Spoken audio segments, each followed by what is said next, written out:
So we're speaking with Clarence Brodhead, who lived up in Eagle's Nest um, after he was born in 1942 for a while until you moved to Kingston. How long would you say you lived there? I don't remember how many years. It was maybe 6 years or so, or 7 years after that. And you It were might the it might have been because you went to school like when you were, young, and I was at Hurley School for a couple of years, few years. Uh, and you're the grandson of Clarence. Clarence was your father, yes, and Paul was my father's father. right. And so tell us a little bit about who your grandparents were, and then you were telling a story about your mother's father. Yeah, my mother's father, Neil Hasbrook, Neil and Sarah. Uh, it was interesting because all the family was at the at that at the house would be at her house, but they would butcher their pigs. They'd buy four of them and raise them until they were huge pigs. And then when each year, when it was cold, it had to be super cold, then they would butcher the pigs and hang them up uh, and everything. My grandfather was a butcher, so he knew how to do it. They would butcher them, then hang them up and get the animal heat out. They called it. Animal heat? The animal heat. Yes, just the regular animal heat that's in them. They had to hang them up so they would freeze, and when they freeze, all that was out of them. Then they could take care, use the meat. But I can remember what they do after that. They had froze. They would bring them in the house. They had my grandmother and my Uncle Neil Hasbrook, the young Neil Hasbrook and his wife. They would be, as they cut them all up, my grandfather Hasbrook, he was a butcher, and he taught his son, and they cut the pigs up into size to what they had to do right at home, and store them in the cellar.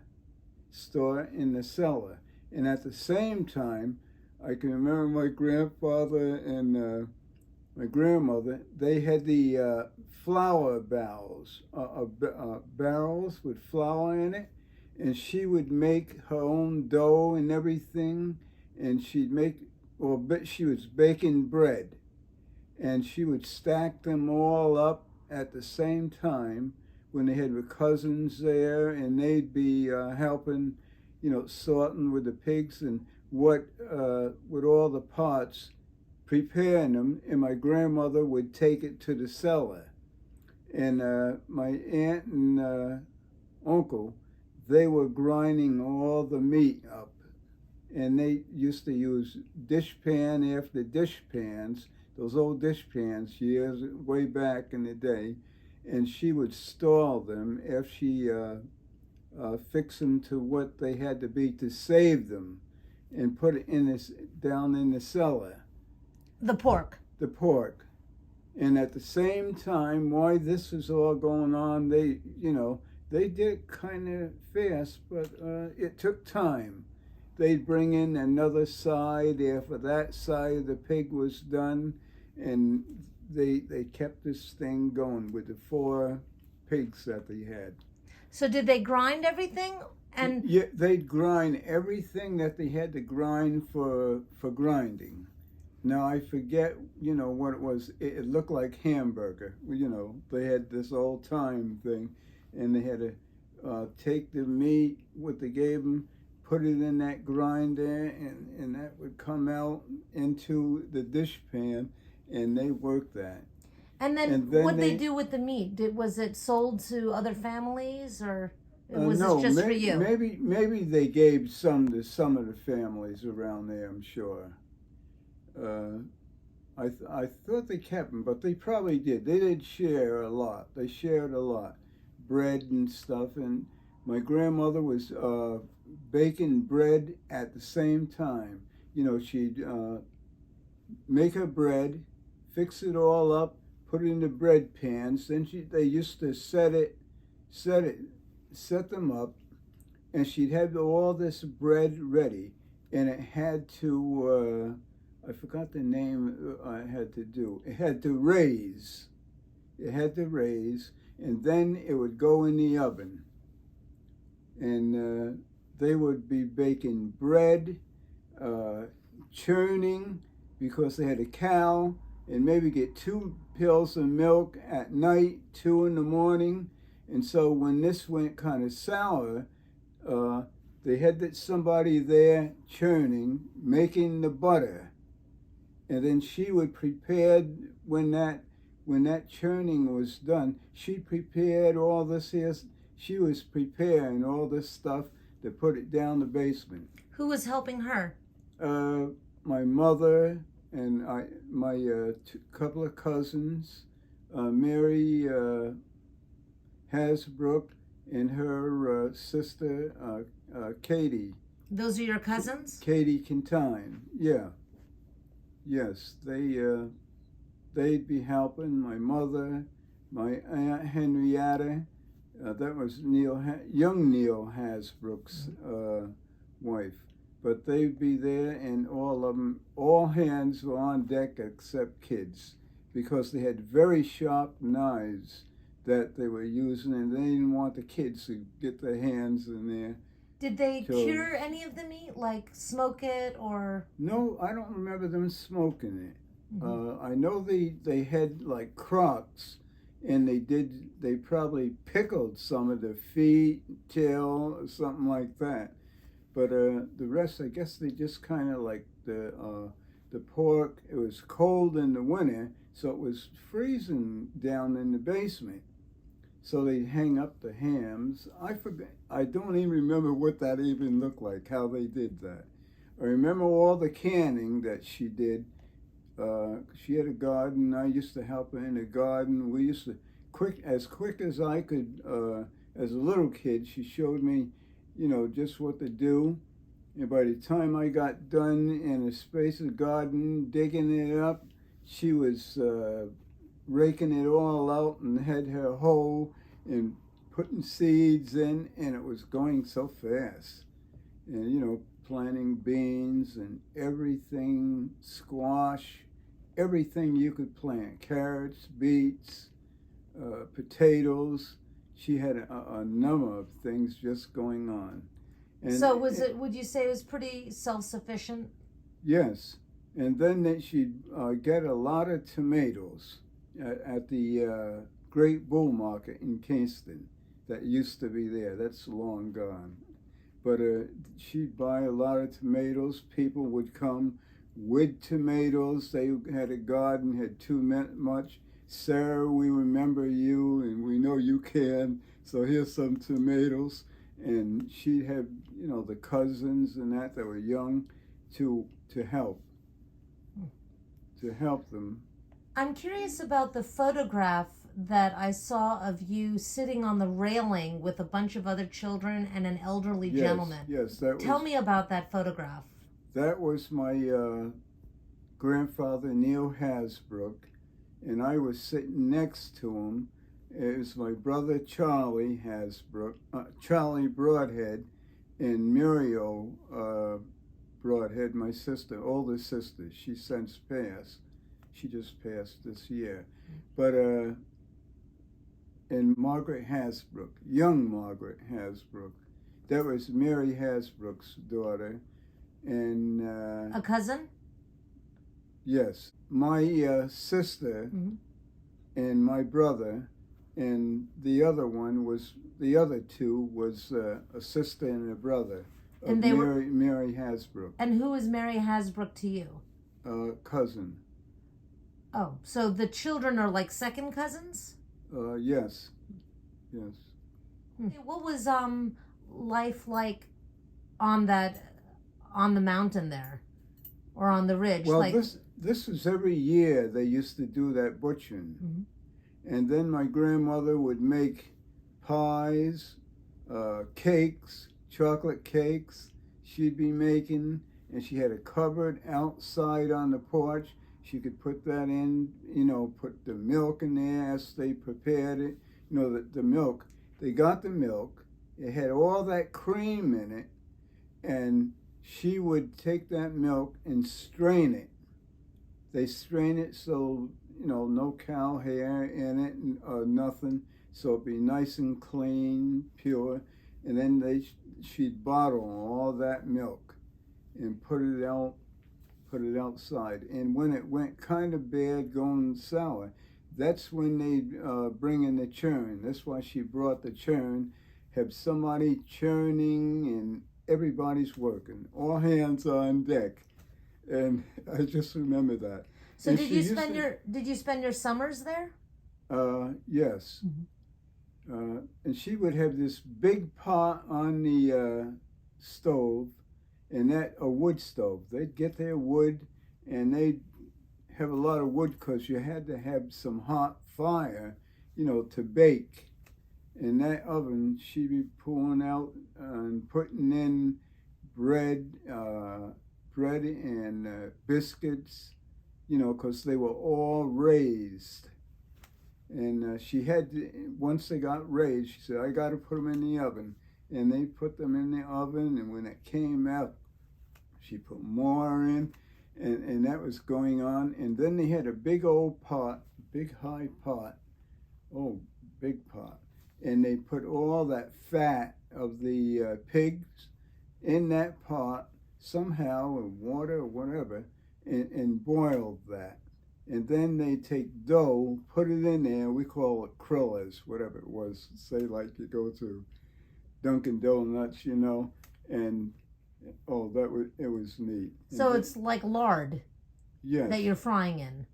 I'd say so, because that's the pig, yeah. And then they have another big pot of, what's the name of it? I'm trying to think of the name of it now. When you make that pie, lemon meringue, she had the lemon in there, and she always had somebody stand there and watch herself and try to stir that, keep that lemon going in that big pot, and have those donuts coming and baking the bread, and it was just a nice ongoing thing. A nice memory, it sounds like. Nice memory, and I can remember bringing in another side of pigs and cutting it all up. At any point, were you taught how to do it as you got older? No, they wouldn't have the kids around, because he had a set of knives that were so sharp, and when they were butchering. Yeah.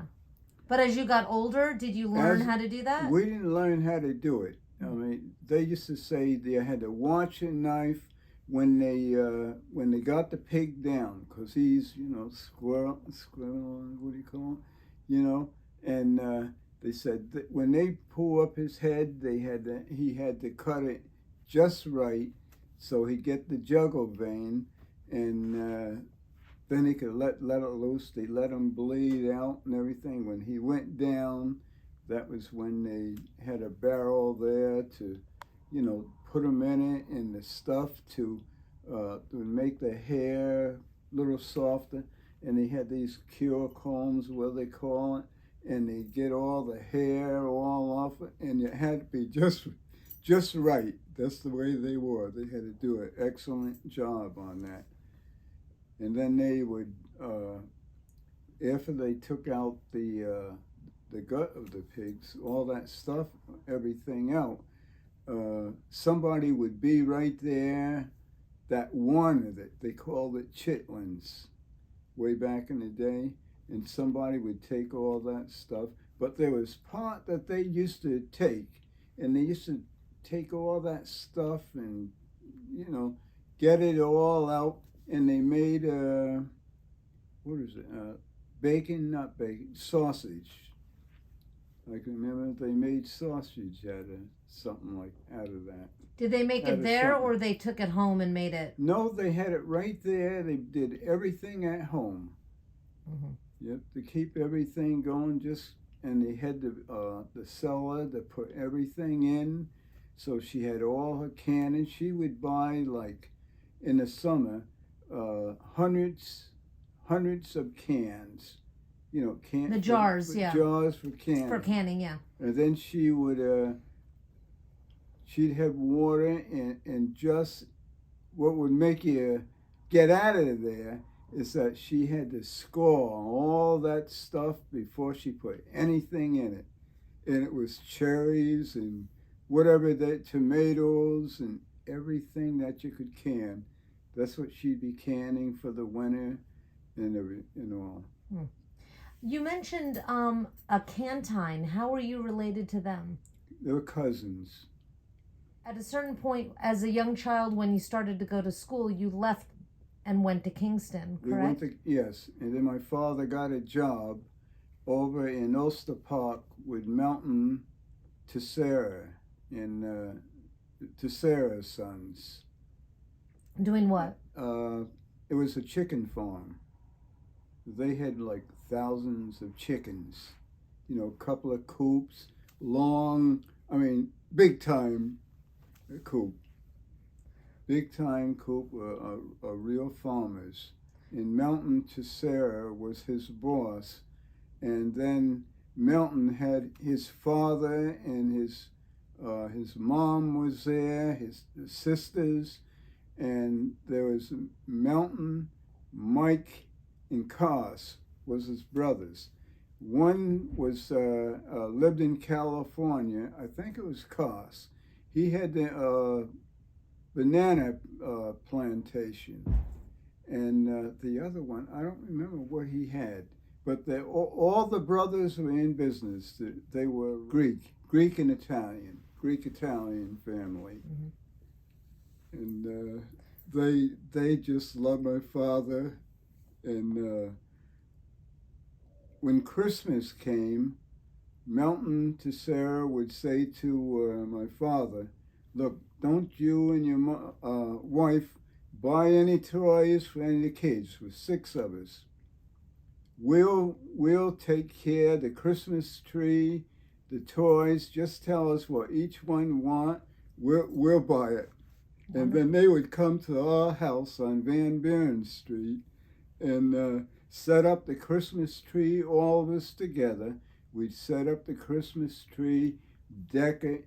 They brought everything, and they give my father and mother a turkey, and pretty much did everything. Wow, that's wonderful. But we had that time together with Mountain Tessera and his wife Grace and Rosie and George. That was their kids. Mm-hmm. They were younger kids at that time, but it was just a beautiful time. What were the names of your siblings? Muriel was my oldest sister. We called her Tootie. And then there was Johnny as my brother Charlie, and Eleanor. We called her Joni. And Lillian. She passed away. And where did you fit into the lineup? Well, I was second to Muriel. And did you tell me the ages? Like that, you told me in chronological order of firstborn? It was my sister first. Muriel? Muriel. So you were the second oldest? And then I came along, yes. So you were the oldest son? Yes. And then my brother Kenny, we call him Johnny. And then there was Charlie, and then Joni and Lily. With the Tesseras, they had that banana plantation, so my father would come home with bananas. You know, you couldn't afford it back in the days. And they would bring oranges and stuff like that. Well, of course, Christmas, you got oranges and candy and all that. They bought that separate. But with the banana plantation, many a times, you know, my father was bringing, and all the people who worked for Tesseras, like my Uncle Jum, and my uncle Jim Sampson, Jim, and some of the other fellows that worked for the chicken farm. They would bring them, give them bananas and give them chickens to take home. You know that they butchered right there on that farm over in Ulster Park, Three Brothers Egg Farm. How long did your father work there? Oh, for many years he worked there. I don't know how many, but when we moved downtown Kingston, we were there for, well, I don't know how long we were there, how many years, but we were downtown Kingston. That's down by the old bridge, downtown Kingston, in that area. The Wirt Street Bridge? Down by Wirt Street, Mm-hmm. yeah. Because we were living on West Union Street. West Union. And I can remember Zate's Bottling Company just across the road. And I'd go over and listen to them bottles just going Zay's. And there was an old church there that was Jewish. They sold it to the Seventh-day Adventist people. It was my Aunt Henrietta, my grandmother, my father, and my grandfather, and my cousin Eddie Quintine. That was Kate and Gurley's brother. But they were all going to the woods because I was a little guy, and I'd go with them. I couldn't cut down all trees, and I was too little. But they'd give me little sticks just to mess around with. But they would go in the woods, and they got in the woods up there, and the guy would let them get all the wood they would like, and they would stop. The first thing they'd do, look up, do you hear anything, a bear or anything? Do you see anything? They'd say to each other quietly. And then they'd look at the horses. If them horses didn't move, weren't jumping anything, they'd say, we'll go cut wood. Everybody they get an axe, and they get a load of wood, put it on each horse, and tie it up and take both loads to the house. So when we got ready for that butchering and everything, they'd have all their wood, coal, what they needed, so everything could go. And how many family members, other than your grandmother, lived up on Eagle's Nest? We had my aunt and uncle. They lived across the road, and we had like an old shack, my father and mother. But my sister and the one brother was their pet, so they used to be with my grandmother. Well, my grandmother would just grab the kids, and bring it to her house. How long did she live there? Oh, she lived there pretty much all her life up on that Eagle's Nest. And what about her parents? Because her parents was that Cal Snyder? Samson Snyder. Samson Snyder, and I forgot his wife's name. She was a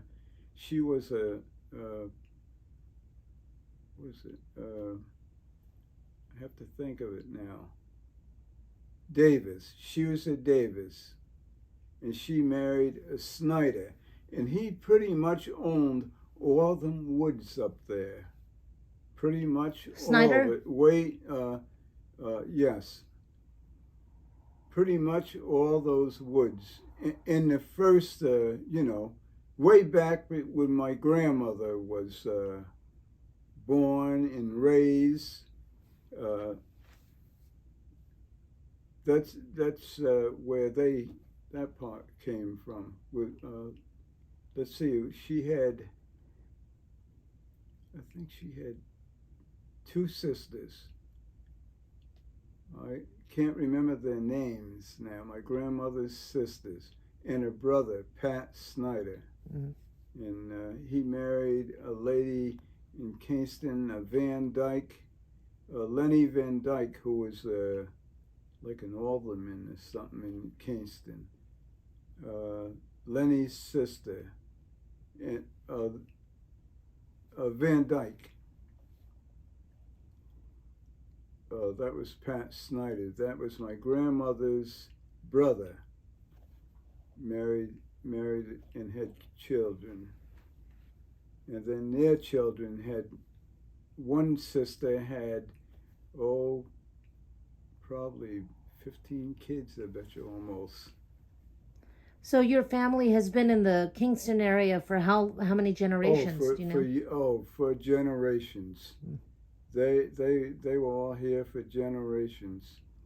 And my Paul Brodhead, William Brodhead was his father. And I asked my father, well, where did William come from? Where did he live? Oh, he came from across the river. So whether that's Rhinebeck or Rhinecliff, I think probably Poughkeepsie, I'm not sure. But anyway, he came. I don't know why they said from across the river. I guess that's all. I always want to know, well, what was William's, what was your grandfather's name? And he didn't know. I couldn't remember or something. But he knew all the cousins and so many of them. Do you have any documentation of going back? How far? I really they have to go at least 1700s or 16. They had to, because my grandmother, I'm 80 now. Now there's my mother. Look, she died at 86, and my father was 86 when they passed. So I mean, then with my mother's mother and father, how far they go back, and then their mothers and fathers, and the grandparents. So I mean, that's got to put them right back there in at least 1700s. Wow. And then my grandmother, she had an uncle that stayed around with us. He was an old man at that time when I was a little kid, John Henry Davis. He used to walk to Hurley and back to the Eagle's Nest. Everybody knew him because he'd sit in the post office, with a little dog. And but my grandmother said he must be 100 years old, because he was an old man, she said, when she was just a little girl working. And she said she would go to work. She'd go to work and lift these big milk cans, and she was strong.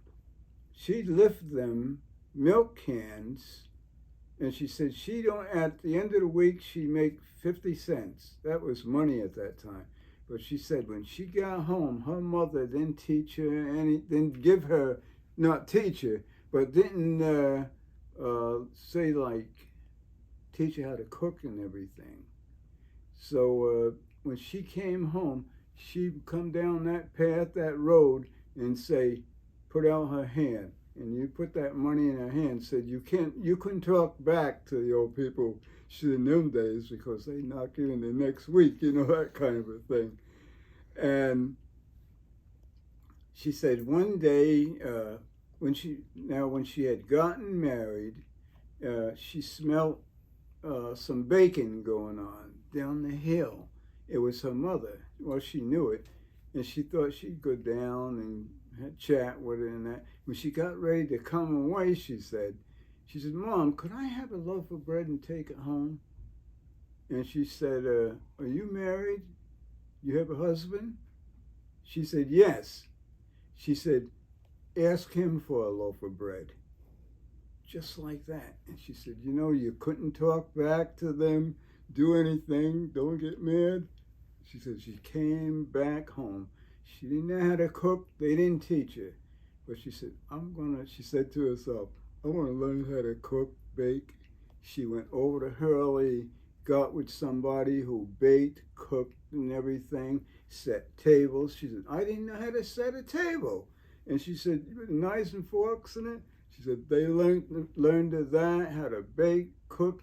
And she said, that's how she learned she just got into that baking and cooking, and she baked beans and, baked macaroni. And I mean, they had I remember my grandfather got 100 chickens, young chicks, come in the box, and he said to my cousins, Katie Kintime and Mary Hasbrook, how many chickens do I have? And I remember them saying, you got 100, Pop. And that was big, and that always floored me, because how are you going to have 100? I mean, when I'm older, how are you going to do it? But I can remember them chickens.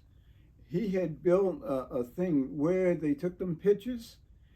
He had built that coop and everything all up, a huge fence in for all those chickens. And in the years that went by, finally they were fryers. And man, they would butcher them, and we'd have like bows and bows of chicken, fried chicken. And then I can remember all of a sudden we didn't have fried chicken. And I didn't know what it was, what had happened, why we don't have it. I didn't question it, but I thought about that. And then I heard somebody say, well, when the chickens get so old, you can't fry them. They're too old. They ain't fryers no more.